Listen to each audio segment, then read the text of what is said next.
Доброго дня! З вами Василь Доценко, філолог. Моя освіта філологія романо-германська. Присвятимо сьогоднішній розгляд Всесвітньому дню «Дякую», який відзначає наша земля 11 січня. Сьогодні ми зупинимося на походженні українського слова «дяка», «дякувати», «дякую». Записую відео, так би мовити, на коліні, між справами. Записую на швидку, так що перепрошую там за якість і деякі неузгодження. Адже тема виявилася цікавою, актуальною і відкладати я не хочу. Цю тему активно розглядали на моїй ФБ-сторінці та на платформі спільноти Україна Індоєвропа. Дякую всім за обговорення. Версії пана Павла Климчука, пані Галини Водяк, пана Сергія Лютварта є дещо близькими до того, що ми сьогодні почуємо. Перша частина нашого розгляду буде традиційна, і вона не розкриє певною мірою таємницю походження слова «дяка». Ми розглянемо те, що вже відомо на сьогоднішній день. А пізніше, у другій частині, буде доповнення для допитливих, хто хоче піти за горизонти того, що вже відомо і визнано, і хто хоче узнати всю глибину слова «дякую». А це цікаво. Отже, українська родина слова «дяка». Етимологічний словник української мови фіксує 3 десятки спільнокореневих слів до слова «дяка». Це такі слова, як дякування, дякувати, дячити, дякнути, дячний, вдячний, віддячити, завдячливо. Всі слова зрозумілі. І сюди ж можна додати ще 2 новотвори. Дякс із комп'ютерного сленгу означає дяка і дякула. Це іронічне прізвисько колишнього президента України Порошенка за часті слова подяки у виступах. Звісно, тут алюзія на графа Дракулу. У множині дякули це прихильники політика Порошенка. Цей новотвір активно використовується політичними супротивниками Порошенка та ворожими до України засобами масової інформації. Слово «дяка», «дякувати» доволі однозначне. Словарь української мови Грінченка і новий словник української мови фіксує практично однозначність. Дякувати – це висловлювати, виражати подяку комусь чи бути вдячним за щось. Слово «дяка» однозначне, воно має доволі скромну родину в Україні, і воно внутрішньо не мотивоване на перший погляд. Тому виникає відчуття, що слово «дяка» якесь неукраїнське. Слово «дяка» поширене серед слов'ян, але серед лише північних слов'ян. Причому назалізований голосний «н» присутній лише в польському варіанті. Дзенка, дзенковач. Так білоруси кажуть «дзяк», верхньолужицький варіант теж, як білоруський «дзяк», нижньолужинський «зєк», чеська мова «дік», «дійки», «дєкую», «дєкуї». І словаки говорять точно так, як українці – «дяка». Вдячність словацькою мовою теж буде «дяка».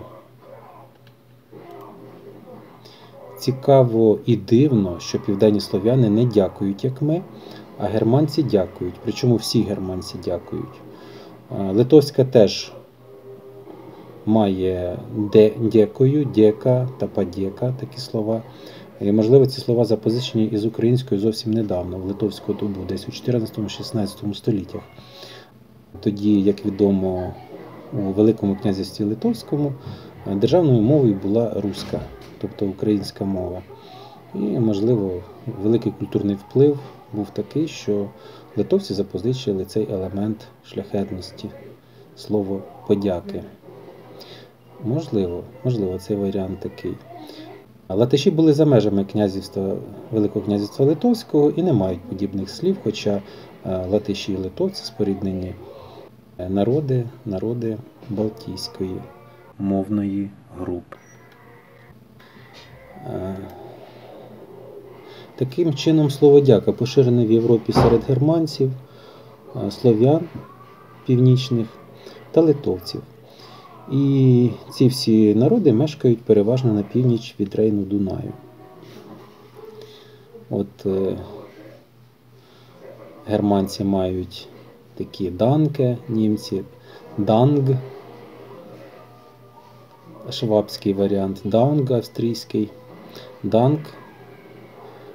Голландці мають такий варіант танк, фризи, так, данці, так, норвежці, ісландці, ну так, шведи і thanks, відоме англійське слово. Етимологічний словник української мови подає українське дяка як запозичене через польську дзек, із німецького, точніше, давньоверхньонімецького данк, подяка, думка.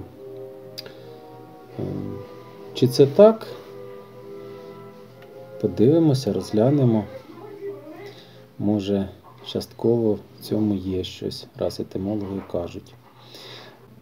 У Online Etymology Dictionary, сучасний онлайн-словник англомовний, староанглійське «thankian» означало давати подяки, відшкодовувати, давати винагороду. Тобто видно, що дяка означала дещо цінне, що могло бути винагородою чи відшкодуванням. Це, напевно, гроші, їжа, товар. Тобто в давньоанглійській дякували конкретними речами.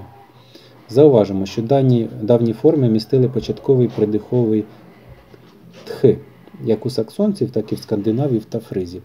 Але у германців немає назви винагороди. Ні товару, ні грошей, ні пісні з подібною до сенк-формою. Тому етимологи прив'язали пояснення слова «сенк» до фонетично схожого «think» – «думати». На мою думку, фонетичної схожості недостатньо, щоб стверджувати родинність понять. Адже дякувати «thank» є вияв зовнішній, а «think» – це внутрішній процес, він ніяк не проявляється, скільки б ви не думали вдячно. Але на процес дякування, процес думання дещо не схожий. Він не дотягує по своїй наповненості. Тобто я можу подумати з вдячністю, але ж дяку потрібно висловити як мінімум. Чи станцювати. От чому не розглядаю слово «данс», «танцен», танцювати, як фонетично пов'язане з сучасним англійським «thank», німецьким «danken», дякувати, та давньоанглійське «thansian», дякувати. І семантично, через танець можна виражати подяку. Танець може бути тією винагородою, яку можна комусь дати, подарувати. Танець тобі, для тебе, як і дяка тобі або для тебе. Це логічніше, ніж поєднувати дякування «сенкін» і думання «синкін». Чи не так? Поки залишимо тему походження слова, поміркуємо, де і коли існували умови, за яких слово «дяка» було поширено серед усіх германських народів, північних слов'ян, але так, щоб південні слов'яни були поза межами цього ареалу, щоб були за межами цієї території, де слово «дяка» набуло поширення. Розглянемо історію. Від часів Карла Великого з 9 століття до 20 століття спостерігаємо постійний тиск німців на схід, на слов'ян. Тоді могли сорби та поляки запозичувати дзек, дзяк, дзенька від німців, а чехи та словаки дєка, діки, дяка від австрійців. Але чому тоді дзяк і дяка є в білорусів та українців, які знаходились далеко поза межами німецького впливу? Зокрема, українці, які жили на Дону і на Кубані, або білоруси на Десні. Але ці народи теж мають слово «дяка». Або чому ж у той самий час, коли словени та хорвати знаходилися у німецькомовній Австрійській імперії, вони не успадкували і не запозичили ніяким чином слово данке, даунг від австрійців, а користувалися, власне, своїм словом хвала. Отже, сумнівно, щоб культурно-історичний контекст з'яви слова дяка був після 9 століття. Скоріше всього, це було до 9 століття. Розглянемо наступне велике утворення. Це імперія гунів у 4-5 століттях. В імперію гунів входили усі слов'яни, значна частина германців. Гуни розбили східних германців, готів в Україні, зокрема. А от скандинави не входили в імперію гунів. У Гунській імперії майбутні південні слов'яни вже мали свої хвала і благодарність, а північні слов'яни мали своє дяка. Уже дякували і скандинавські германці, але гунам не підлягали, от що цікаво. Тобто імперія гунів не може бути тією країною, тим місцем і тим часом, коли слово дяка поширилось у всіх германців і в північних слов'ян. Розглянемо наступний попередній період, це 3-4 століття, імперія готів. За Йорданом, праця Гетика 551 року, венети походили від одного кореня і були відомі під 3 іменами – венетів, антів, склавенів. Хоча тепер за гріхами нашими вони лютують повсюдно, але тоді всі вони підкорилися владі Германаріха. Йордан свідчить, що всі слов'яни були підпорядковані владі германців-готів, але чому ж частина слов'ян, а саме майбутні південні слов'яни, не увібрали Олексему дяка? Чому ж тоді? Так. Ми дійшли до періоду, коли могли бути умови, за яких лексема дяка могла вживатися в суспільстві, з якого пізніше вийдуть усі германці та північні слов'яни. Але предки південних слов'ян мали бути за межами того суспільства. Отже, слово дяка могло бути сформованим і поширеним у Великій Скіфії за таких умов, що склавени є нащадками сколотої скіфів та вихідцями з Великої Скіфії. Друга умова. Склавени є предками північних слов'ян. Усі германці, зокрема швабен, свебі, а в слові швабен ті самі склавен є, вийшли з Великої Скіфії на захід. Це гіпотеза літописця ісландського Сноррі Стурлосона. І наступна умова. Південні слов'яни є нащадками антів та савроматів. Тоді Геродотова Скіфія могла бути тією країною, де мешкали предки склавинів північних слов'ян та усіх германців, де сформувалося слово дяка і мігрувало разом із усіма, хто виходить з Великої Скіфії. Тоді Геродотові савромати на схід від Дону були предками антів та південних слов'ян і не мали скіфського дяка-дганг у своєму лексиконі. Хоча були схожі зі скіфами, тобто предками північних слов'ян та усіх германців були схожі за мовою.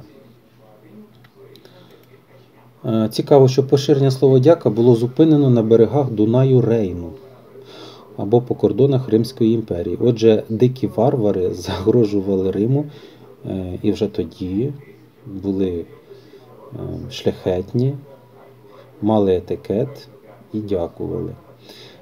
Тепер облишимо наші міркування щодо часу місця, де могли сформуватися слово дяка. Можливо, у глядачів будуть власні аргументи та гіпотези. З радістю розглянемо і ваші конструктивні думки, аргументи та гіпотези. У нас іде живе обговорення, це нормально. Задамо питання, чи є родичі у слов'яно-германського слова дяка, данке. І щоб відповісти на це питання, перше розглянемо фонеми слова під кутом зору міжмовних алофонів. Алофони – це такі варіанти фонеми, варіанти звука, які означають те саме. Але можуть звучати по-різному, в різних мовах і в різних позиціях. Отже, початковий звук придиховий дзвінкий «д» або глухий «ти», що може бути придиховим «тх» у германських мовах та дзвінкий м'який «ді» у слов'янських мовах або африкат «дзі». Другий компонент – це корневий голосний назалізований «ан-ен», або назалізація втрачена у північних германців та у всіх слов'ян, окрім поляків. І третій компонент глухий «ки» або дзвінке лофонги в австрійському та швабському діалектах. От така от структура слова «дяка». У мові гінді перша частина слова подяки «дган'явад» звучить дещо схоже на «дяка данке» «дган'я». У першому ліпшому словнику, що потрапив під руку Ульциферова, поруч із «дган'явад» «дяка» стоять такі споріднені слова «дган» – гроші, майно, капітал та «дгані» – багатий, багач. Логічно, що дякую можуть бути гроші. Так, взяв і подякував. Подякував так, що можна покласти в кишеню. Отже, слово «дган'явад» дяка походить із санскриту і поширене серед значної частини індоарійських та дравідських народів. Слово багато народів у Європі та в Індостані користуються спорідненими до дяка словами для вираження вдячності. Чому народи вихідці з Великої Скіфії мають з Індії схожу етимологію слова «дякувати»? Може тому, що Велика Скітія називалася Скітія Сіндіка за Плінієм, тобто вся країна Скіфія називалася індійською. Та ще жив поруч народ індійський – синди. Сіндой етнос індікон за Гесихієм. Можливо, венеди давньої України зазнали впливу яких там мігрантів з Індії, можливо, наші скіти й були тими поверненцями з Індії в Україну. Слово «дякувати» підводить нас до цих думок. Розглядаємо, це все цікаво. Слово на мові гінді «дган'явад» дяка запозичено прямо із санскриту. Складається з двох слів, буквально означає благо, словіння, дганя, гроші, благо, авад, слова вдячності. Звернемося до сайту Wisdom Library, що пропонує визначення слів, що стосується індуїзму, санскриту, джайнізму, пракриту, історії давньої Індії та різних народів Індії. Дуже гарний сайт, рекомендую. Так от цей сайт пропонує 30 визначень слова «дганя», що зустрічається в гіндуїзмі, санскриті, пракриті, в історії давньої Індії. Тут подають точне значення, історію, етимологію та англійський переклад терміна. Отже,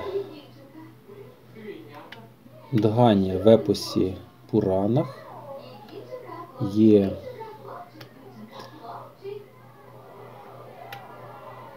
кожен особисто може ознайомитися з усіма значеннями. Для зручності ми визначимо основні значення слова «дганя». Перше. Дганя – це зерно, рис, їжа, підношення богам. Зокрема, в давньому Кашмірі і, зокрема, піднесення Шиві та подаяння нужденним. Причому добровільне подаяння викликає великий врожай благодійнику, а насипання зерна Шиві спричиняє prosperity, тобто процвітання, добробут і успіх. У даному випадку дганя схоже за звучанням і значенням до українських подаяння бідним, дань, данина Богові, до запозиченого з латини слова donation, пожертва, подання. Отже, дганя в епосі Пуранах означає дань богам та убогим. Дганя – дань. Слова споріднені і близькі за значенням. Різні джерела, як от Дгарма-шастра, аюрведа, тексти джайнізму, визнають дгані як збіжжя і різні види зерна, в тому числі рис, ячмінь, пшениця, коріандр. Індійський епіграфічний словник чітко фіксує значення слова дганя як дань царю. Це продукція полів, частка якої підлягала сплаті царю або поміщику. Як бачимо, перша дань – податок. Робилася ця перша дань зерном, їжею, і це добре зафіксовано в індійській традиції. Велика кількість визначень у санскриті та інших похідних від санскриту лексиконах зводить значення слова «дання» до таких основних і пов'язаних значень, як ми вже згадували: зерно, достаток, скарб, дань, підношення, подаяння, багач, праведник, щасливець. Тобто дання – це не лише дань, зерно, звісно, зерно як скарб розглядається, і як підношення зерном. А це слово ще й означає того, хто робить це підношення, хто вирощує це зерно, і хто це зерно пропонує царю, податок платить державі, Богові, забезпечує діяльність інтелектуальної еліти і духовної, і дає нужденним. От оцей богач. Богач, до речі, праведник і щасливець – це одне поняття, яке вміщається у слові дгання. Людина дгання – це щасливий, здоровий, багатий підприємець, успішний виробник благ, податель благ, платник податку. Ми дещо не так, напевно, зараз думаємо в Україні, а це от правильно таке ведичне значення слова підприємець і податок. Дгання є також іменем кількох осіб. Дгання – діва з чорним кучерявим волоссям та червоними вустами, онучка Брахми, Вішну й Шиви. Мешкала у Дівичграді, де хороми мали золоті балкони, кришталеві сходи і вікна, прикрашені коштовностями, де були водні фонтани та сади в коштовностях. Так нам говорить Варага Пурана. Отже, Дання – кучерява брюнетка з червоними вустами. Богиня. До речі, наша богиня Дана, може, так виглядала? Кажуть, трипільці чорняві були, на відміну від аріїв, блондинів. Друга Дана, або Данія, була онучкою Дакші, одна з 3 дочок Свадги, які ці дочки не народилися з неї, а були ментально зачаті як дочки своїх пращурів. Складно уявити, що тут написано, але так виходить, що їх просто зробили десь. Вона не народжена від матері, а десь в лабораторії, напевно, ментально задумані як дочки своїх предків. Цікаво звучить визначення цієї даночки. Усі були гарні нравом та досконалі формами. Тобто вже як робити, так робити. І софт хороший, нрави, мораль нормально у них. І форми досконалі, і зовні вони гарні. Хард, тобто дуже хороший. Так от, Брахма навчав нараду, повторюючи їхні імена, Мене, Дганя, Кала, Ваті. Люди можуть досягти своїх бажань. Про це нам пише Шіва Пурана. Дганя була благословена Вішну, народила Сіту, дружину Рами. Дгані обіцяно сяяти в небесах. Здається, українці теж вимовляють ім'я богині цієї, щоб сповнювалися їхні бажання. Може, це пояснення, чому українці данакають, співають такий приспів «Шідірі дідана». От у пісні гурту Врода дівчата вимовляють бажання бути разом із милим Іваном. Ну, все вірно. Забажала, щоб Іван, її милий, був з нею. Проспівала це в пісенці, такий мантрам, така настанова. Підкріпила ім'ям богині, яка сповнює бажання даною. Шідірі дідана проспівала, потанцювала. І чудово буде її Іван.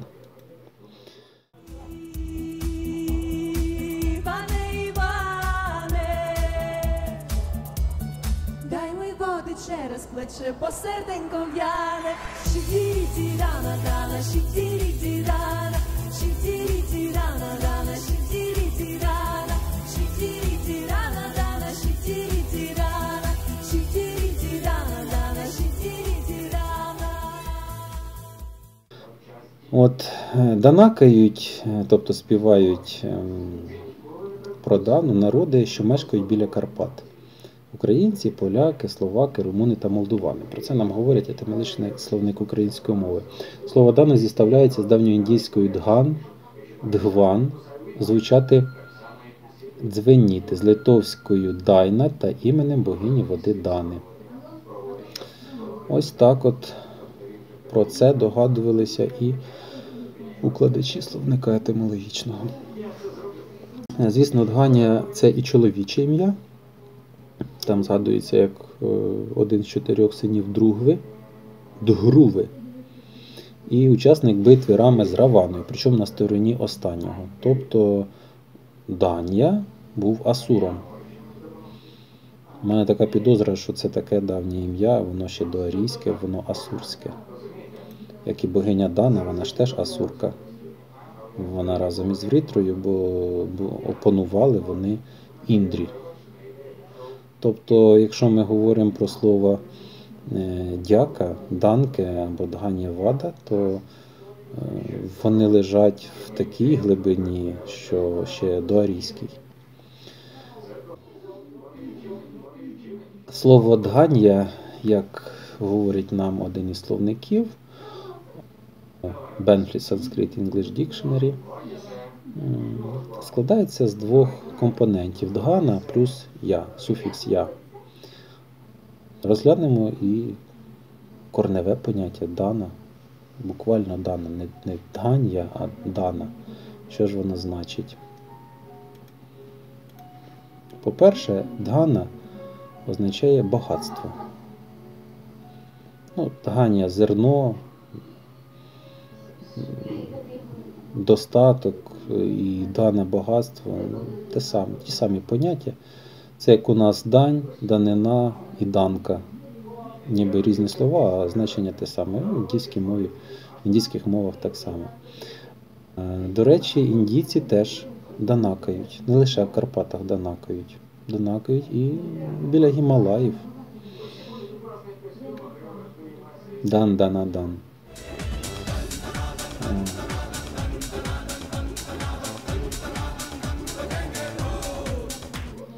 Значення слова дана таке. Це багатство, що надається людині за належне поклоніння Шиві. І оце багатство, що надаються людині за те, що вона платить податок церкві Шиви, чудові будівлі, красиві шедеври, красиві жінки, багатство досвіта, сини та онуки, здоров'я, чудове тіло. Такий качок має бути. Надзвичайний статус дає райське щастя та остаточне спасіння або глибока відданість великому Господу. Про це пише Шіва Пурана. Отже, платіть податки, давайте подаяння, і ви будете такими вже в цьому житті. Друге значення – це рис, їжа, піднесення богам, сходиться із Данією. Скарби, що включають такі 7 якостей – віра, мораль, моральний сором, моральний страх, навчання, щедрість і мудрість. Це відповідно до одного з напрямків буддизму – теравади. Також означає волога, туман, випадкове збагачення, збагачення за рахунок іншого. Molesworth, це Marathi and English Dictionary. Здобич, винагорода за перевагу, надлишок, гроші, звук, зерно, коріандр, борошно, брунька. Такі терміни, і всі вони дуже пов'язані. Важкий металевий резонуючий звук гонгу чи щось подібне. Металеві монети, гроші, багатство. Тут з'явилося трошки дещо інше сема, дещо інше – це звук. Дгана – це ще звук. Звучати. Українське данакати – це не що інше, як звучати. Так що все збігається поки.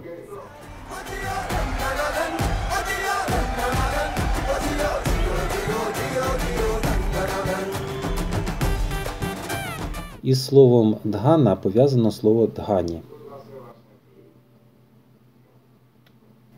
На санскриті, пракриті, гінді, маратхі, палі слово дгані має такі значення: багатий, грошовий, ефективний, багач, бажання, туга, власність, власник, володар, лорд, лідер, відповідальний, магнат, той, хто дотримується слова. Інструмент таврування. Якщо ти маєш майно і ти власник, то ти маєш і інструмент таврування, щоб тварин позначить. Також дгані – це юна дівчина чи жінка. Дгані і дганіка. Дгані – це також резиденція, місце перебування. Наприклад, Раджа-дгані – місце перебування раджі. Скоріше всього, що Раджа-дгані – це не просто місце перебування царя раджі, а ще й місце, де цю дань дають. Тому, напевно, це місце і назвали дгані. Це також живлення, їжа, коріандр, зерно, зерносховище, назва річок таких як Амара-Сімха, Галаюдха, Гемачандра та інших. І також Дгані – це посланець асурів, що проповідував мораль серед брахманів. І знову, Дгані – це асур. Це давнє слово, доарійське. Далі, наступне споріднене слово – Дган. На санскриті, пракриті, гінді, маратхі, палі слово Дган має такі значення.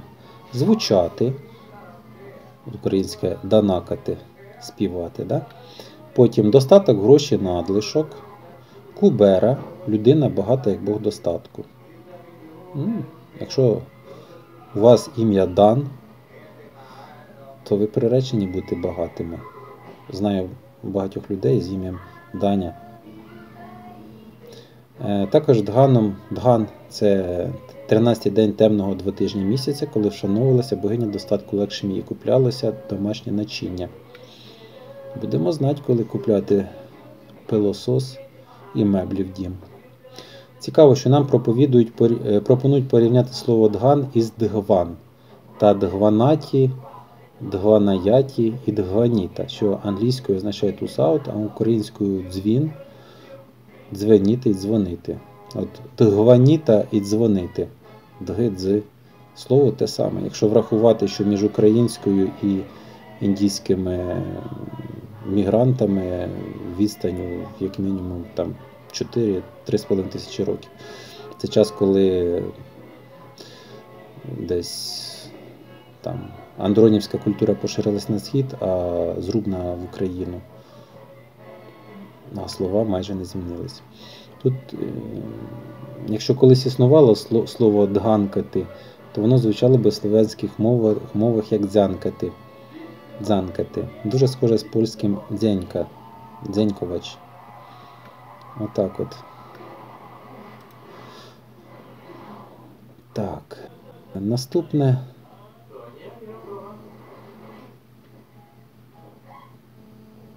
Слово. Дана, без придихового «дги». Не африкат, а просто дзвінкий звук «д». Дана. Знову ж беремо словник Ольциферова. Дана – це зерно. То скоріше як зерно, як щось, зернинка в такому значенні. А ще цікаво. Дана – хабарництво. Причому хабар слід застосовувати щодо ворога в обов'язковому порядку. Українське слово «дання», отрута в словнику Грінченка, відповідає санскритському «дана» – підношення ворогові з метою знищити його. Українське слово «дання» – отрута, а індійське «дана» – хабар, який дається ворогові з метою його послабити, знищити. Сходяться і значення, і форма слів один до одного. Дякувати, виражати подяку комусь за щось. Це фіксують офіційні такі значення в словничках. Хоча ми то розуміємо, що дякувати – це ще означає давати хабар винагороду, гроші, речі, послуги, за послугу, за прихильне ставлення, тобто платити дань. Дяка може бути в значенні і хабар, і винагорода, і гроші, речі, і послуги. Одним словом, дань. От, я вам буду дуже вдячний, я віддячу вам. В певному контексті означає я заплачу вам. Я вам дам гроші за вашу послугу. В кабінеті чиновника дяка набуває синонімічності до слова дань, данина, хабар. Так як і слово дана. Також дана, крім слова зернина, зерно означає донація, пожертва, дар, подання на потреби освіти монахів із внутрішньої мотивації. Не раз зустрічав, що дань має даватися не з прохання того, кому дають, а з внутрішньої мотивації того, хто дає, з внутрішньої мотивації давця, дахаря. Також дана – це милосердя і благодійність, і один із 6 обов'язків брахмана. 5 благословень лягають на того, хто дає милостиню дана. Це прихильність багатьох, шляхетне товариство, хороша репутація, впевненість, self-confidence, така от, небесне воскресіння. Так, отак от. Цікаво, що крім слова дган'я, дгані, дгана, дган, там є і слово дганака. Слово тотожне до дганая, дгана і дган. Дганака, отже, означає зерно, збіжжя, смажений ячмінь або рис, коріандр. Дганака також означає скупість, жадібність. Пов'язане слово з багатством, тому що багата людина може бути і жадібною з позицій інших. Дганака також люди нижчих каст. Очевидно, це ті люди, яким дається дань, яким дається подаяння. Дганака – це вага чи монета, золота монета. Це вага золота чи золота монета, частина динара.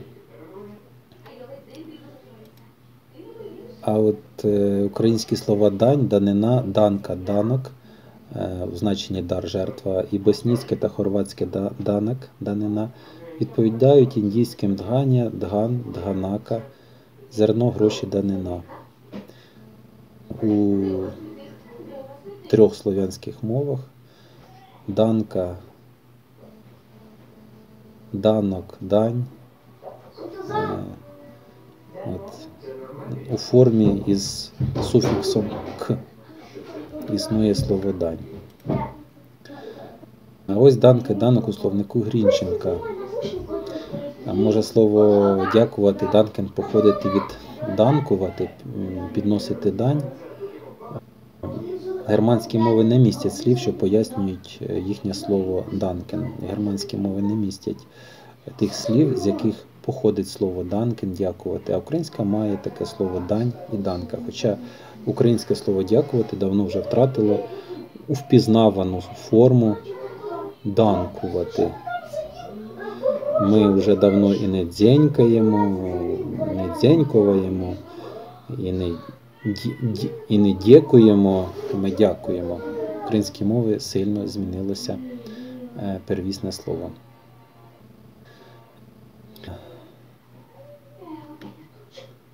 Санскритський контекст слова дган'явад, дяка, дає можливість побачити втрачені зв'язки між колись спорідненими слова дяки в європейських мовах. Так, спочатку, очевидно, слово дань, данка, данак і означало дань. Данкувати означало і давати дань, і дякувати. Тобто відразу давати дань і дякувати було чимось одним. Дань підносилася царю, богові та нужденним. Дань також давалася ворогові з метою послабити його. Очевидно, дань платилася з почуттям, думками, словами і вдячності. Вдячність – це ключовий момент у поданні, у даванні, у піднесенні дані. Можливо, при цьому співали пісні вдячності і достатку. Можливо, данакали.